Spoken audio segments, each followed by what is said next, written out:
Hello, my wonderful friends. Welcome back to our /ProRevenge, where you come to hear stories about people getting what they deserve. Guys, I hope your day is going well today. I hope you're having a lovely Sunday. If it's not Sunday for you today, and you're watching this video on another day, I hope you're having a great freaking day, guys. In this episode today, there's going to be 6 revenge stories. The first OP gets fired after asking for a day off, and he decides to take his boss to court.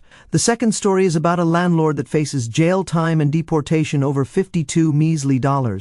And the third is about a drunk neighbor who picks a fight with OP's dad and finds out it's the worst decision of his life. Guys, I hope you stay for the stories today and do hit that subscribe button for future revenge stories. Let's get into it. This first story is titled, I Sued My Boss Because He Fired Me for Wanting to Attend a Concert. First up, some backstory. During my gap year between studies, I decided to work for Company N.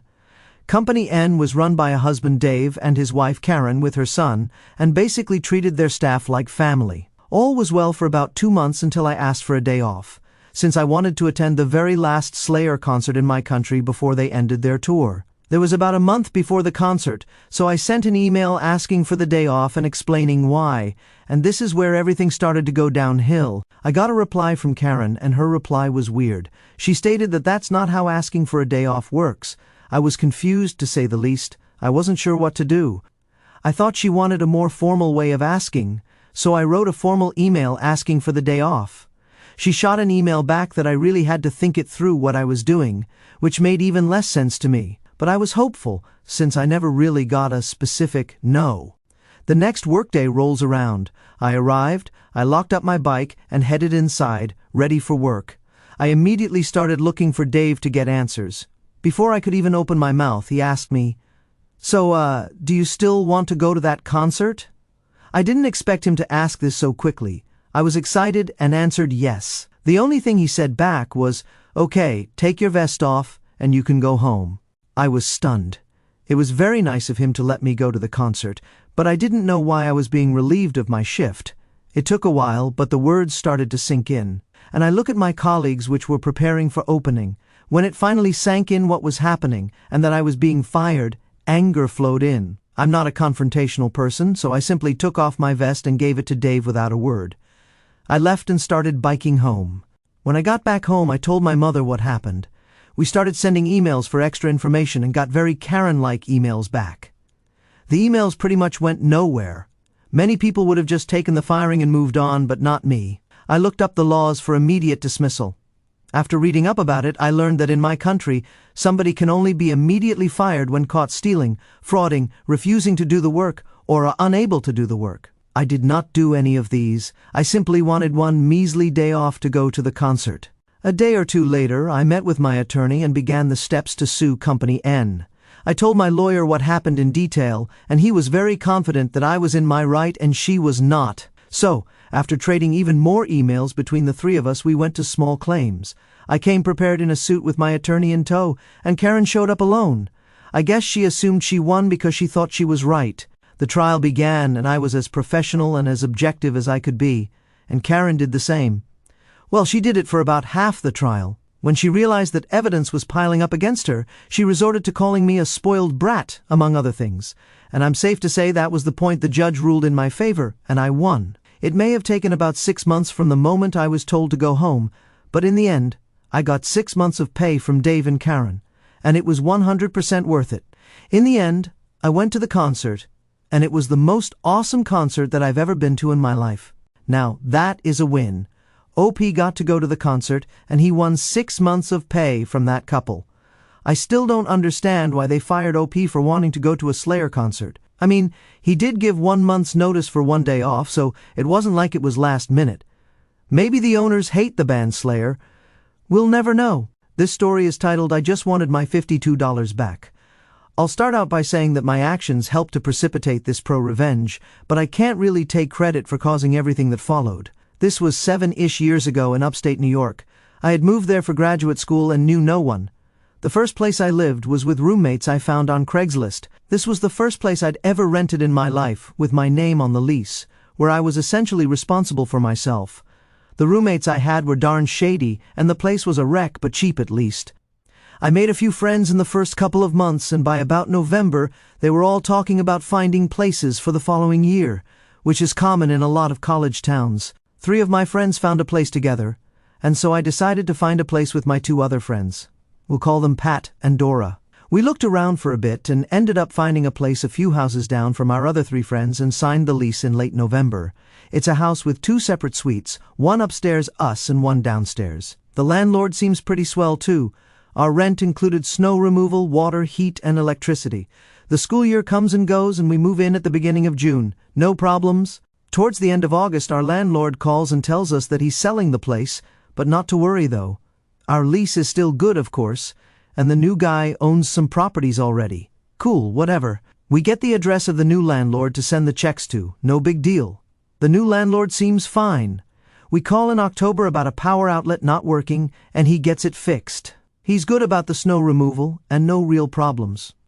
We barely interact with the downstairs neighbors, and over the course of the year, we only have half a dozen interactions where we need to ask them to keep it down. Notable is that the school we're talking about here is fairly expensive, and most of the undergrads come from backgrounds with a fair amount of money. You'd need to in order to afford this school. The downstairs neighbors have really nice cars and a lot of nice stuff in the garage. It seems likely that they come from money. They also let us have their beer bottles and cans to recycle, which is really nice of them, and it nets us like $10 to $20 a week. The school year comes and goes and we move out. I move out first over Memorial Day since I'm working in Asia for the summer and then planning to move out of state after that. I don't see the place again, but I ask my roommates to clean well enough that we can at least get some of the deposit back.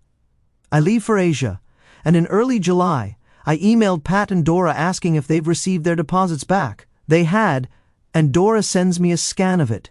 Going through, we each lost $70 for cleaning and damage, and then there's a bill for $52 for the water bill. I don't know what condition they left the apartment in, so I guess maybe it took a few $100s to clean.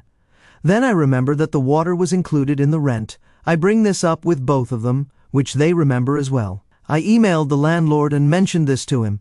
At this point, I assume that maybe he just has a different setup at the other properties and made an honest mistake. Accidents happen. I hear back from the landlord 2 weeks later. He asked to see the copy of the lease, and reflecting on this, I assume he thought I wouldn't have access to one since I was in Asia. I have Dora and Pat scan me the lease, mail him a copy, and email it to him. I hear back 2 weeks later, and he says he'll send us the money. By the time I get the money, it's late August, and I'm home from Asia, and yay, I get my $52 back. Talking to Dora and Pat a few weeks later, since Pat had just gotten engaged and was Skyping the whole old crew, I find out that neither of them had gotten their $52. At this point, I was pissed. Clearly, that was not an honest mistake. The landlord assumed that I didn't talk to Pat and Dora, and that they wouldn't find out. Pat and Dora are pissed. I'm pissed. We dig out the contact information from the undergrads who live downstairs, and we let them know what's up. We also let the current residents know what happened. Since we happen to have contact info for some of them, we write them an email, and I provide copies of all my emails with the landlord and the lease. I hear from Pat and Dora that they just got their money 30 days later and that the landlord was a jerk about it. I don't think about it for a long time, even though I'm still in touch with Pat and Dora, but about 2 years after this happens, I get an email from a law firm asking if I used to live at the old address and if landlord was my landlord. I replied yes, and they asked to speak on the phone. The law firm belongs to one of the undergrad's dads, the guy who lived downstairs. Through the course of the conversation, I find out the same thing happened to the undergrad, and his dad was really angry about this, that someone would try to take advantage of his son. He has the time and the resources to go scorched earth on the landlord.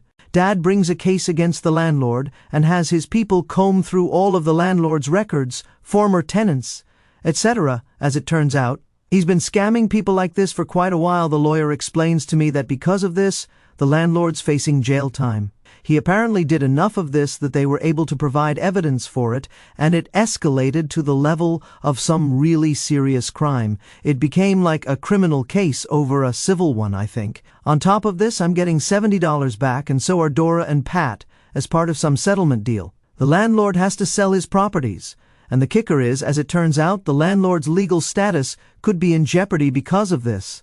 Being a serious crime, he may face deportation. I really just wanted my $52 back for the water bill. Guys, I've said this many times before. You can only screw over so many people before you mess with the one person that will bring you down. And in this case, the landlord screws over a tenant that ends up costing him his properties, lands him in jail, and he's now facing deportation.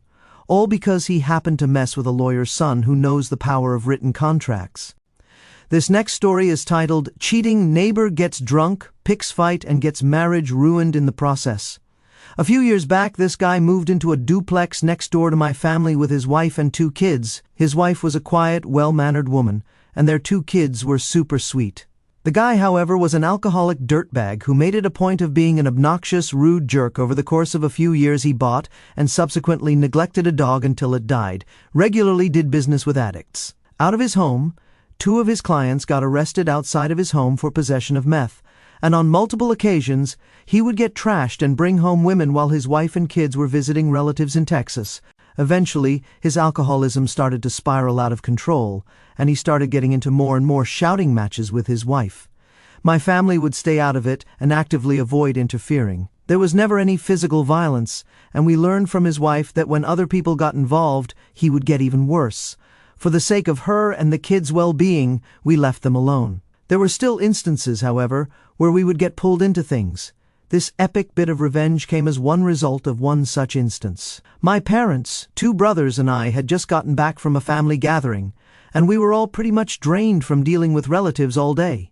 We pulled in and started unloading all the food from the back of the car when the neighbor's wife and kids came outside. We thought nothing of it until the neighbor came screeching out of the front door, hurling abuse at his wife while barely able to string coherent sentences together. While in his drunken rage, his wife, not wanting to alarm the neighborhood, asked him to stop yelling because the neighbors, my family, were outside. In his stupor, he came to the conclusion that because this fight was happening on his property, it was illegal for us to listen to. He turns and starts screaming at my father, calling him a fat butt and other terrible names. He then proceeded to walk to the edge of the property line and threatened to kick my dad's butt. To paint you a picture of my dad, he's about 280 pounds of don't mess with me, and he doesn't put up with people treating him like crap.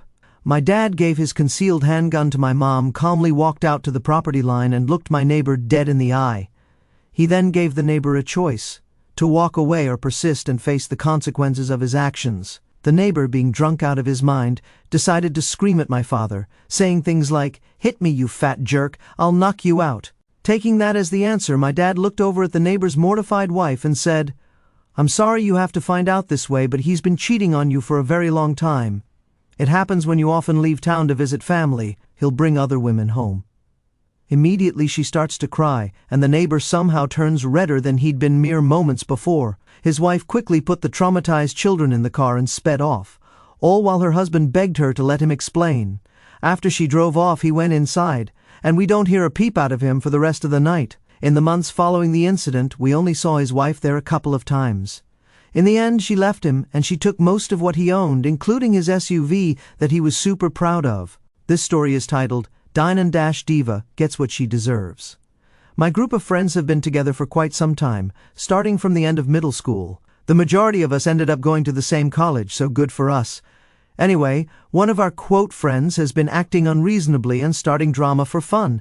It's been slowly building up for about a year now. Gossip and rumors we can deal with because we know each other, and we can usually pick the truth from the lies easily. At the point of our rumors spreading, we distanced ourselves from her quite a bit.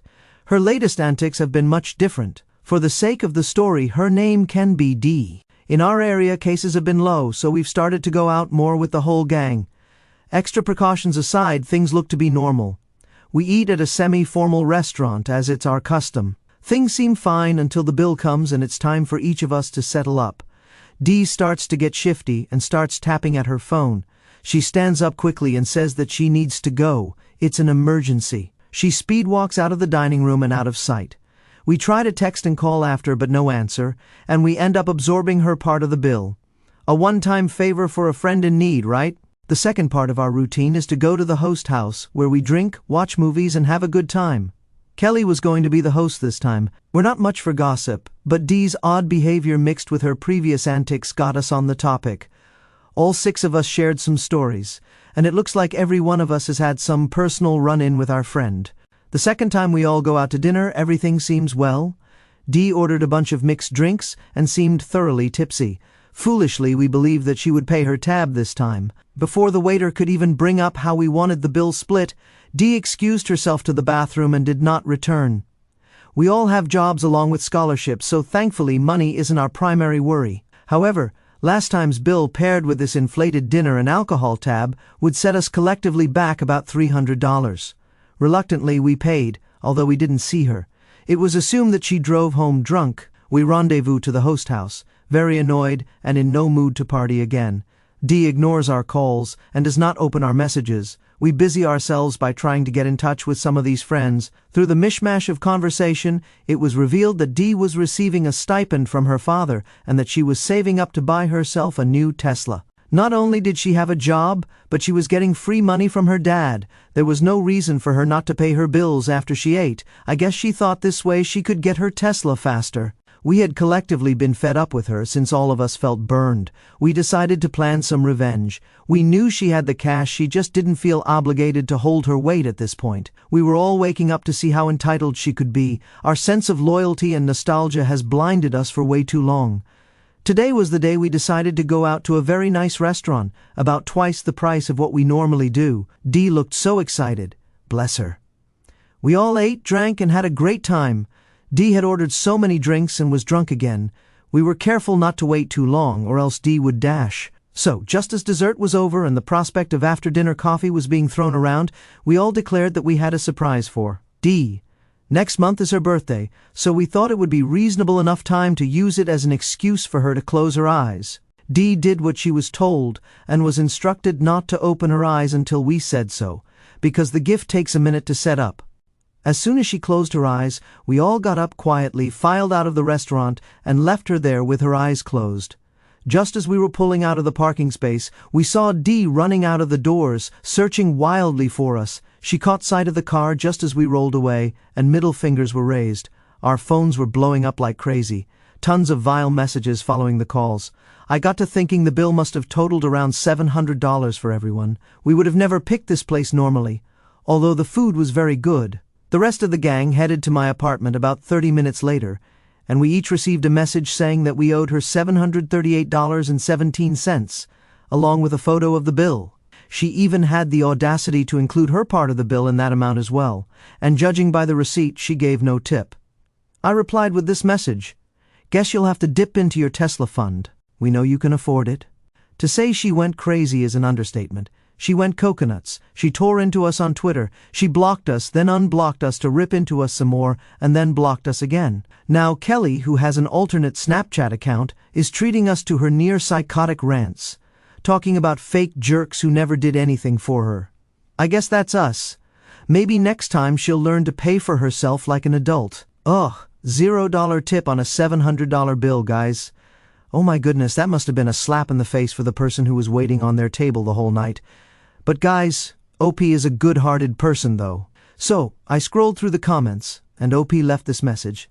"I plan on calling the restaurant tomorrow and asking for our waiter's hours so I can get his tip to him. We don't intend to leave him high and dry." Knowing that OP plans to do this makes this revenge story so much sweeter. I hope that Tesla is worth losing all of your friends for, but I wouldn't be surprised if she thought it was though. Would you be? This next story is titled, "Students Pranked Me. I Had the Last Laugh." I spent 10 years teaching high school humanities at a small private school. For my first 2 years, I didn't have a classroom, just a small office. I would bring whatever I needed for each class on a cart and go from room to room. This was incredibly inconvenient, and not being the most organized of teachers to begin with, it made things difficult to keep track of. There were a group of 11th grade boys who decided to make things a little more difficult for me. They were good kids. We got along well. I coached several of them on the school soccer team, but they decided that since my office would often be empty, it was a great place to prank. It was never anything too serious. Things falling over when I opened the door, or things disappearing for a day and then turning up in a different place the next day. Nothing was ever damaged, and I can never prove who it was, even though I knew. My school had mandatory final exams in each academic course. I didn't think they were necessary, so I would generally make them pretty easy, with a lot of preparation. I would give out study sheets and play review games for a couple of weeks before the test, and there was no reason the students wouldn't do well on them. A few nights before the offending boys had their exam, I had a brainwave. I created a second exam. Gone were the multiple choice questions and the obvious things from the review sheets. In their place came detailed questions about concepts that were briefly mentioned in class. Essay question after essay question, ambiguous questions with no clear answers, definitions of words that there was no way they knew. It took a couple of hours, but I laughed the whole time. When the test came, I had the special exams at the bottom of the pile and handed them out to each of the 4 or 5 boys. I told my vice principal what was happening, and he insisted on being present. I started the timer and watched as the boys flipped over their papers. It was all I could do to keep a straight face. Their eyes went wide, their heads were shaking. Panic was settling in, especially as they saw their classmates flying through the exams. One of the boys raised their hand and I said, "Sorry, no questions during the final. You should be prepared based on your study sheets." I let them go for about 10 minutes of terror before I gathered the fake test and gave them the real ones. They all passed with flying colors and never pranked my office again. It was glorious. This was a pretty wholesome revenge.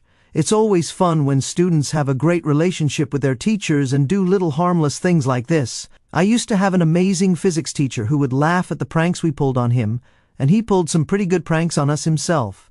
He was a stellar guy. This last story is titled, "Wife Tries to Force Husband's Family to Sell Their Grandfather's Cabin to Buy Her Out in Divorce." The brother of a good friend of mine went through a divorce last year. The divorce was fairly messy. His soon-to-be ex-wife was trying to get as much as she could. My friend and his siblings all jointly inherited their grandfather's cabin a few months earlier. It's situated on a private island in Canada that's been owned by the family for 4 generations. It's about 5,000 square feet and easily worth over $3 million. And their grandfather had several unexpected private offers over that value, all refused with no interest in selling. The family was notified by her lawyer that she was requesting payment to buy her out of her 1/6 ownership. Each sibling owned 1/3, and she was trying to claim half of her husband's share. They tried to discuss a few alternatives, such as giving her the right to usage but no ownership. She declined and apparently was intent on forcing them to sell it, since she knew that none of them could afford to front the money to their brother to keep their cabin in their ownership. Their lawyer, a family friend, did a bunch of work to find a favorable solution for them. In looking over grandfather's will, he discovered that the divorcing brother did not in fact own any part of the island with a cabin on it. It seemed that their grandfather bought up a bunch of other islands nearby the cabin and willed them to his grandchildren separately. He only owned a small nearby island made up of rocks and gravel, not big enough to build on and not worth any money at all. Not wanting to give her anything at all, they made her an offer to give her 75% usage rights of the island for 25 years, with no ownership. In the offer, they named the worthless island by its legal land title name. She made a counteroffer which was identical, but she wanted to add her rights to rent the island out for profit, and she wanted choice over her time allocation, which she drafted in the offer. They agreed. Apparently, her new boyfriend was more interested in the cabin than the money. They mailed her a set of keys for the quote cabin, as well as a fake key with a bright yellow floating foam keychain to give her the impression that there would be a boat available to get to the island. They allowed her to believe that her deal was for the cabin's island for quite a while, as the divorce was still not finalized. Her first weekend with the island was a long weekend, and she invited her family out along with her new boyfriend, a 400-kilometer drive.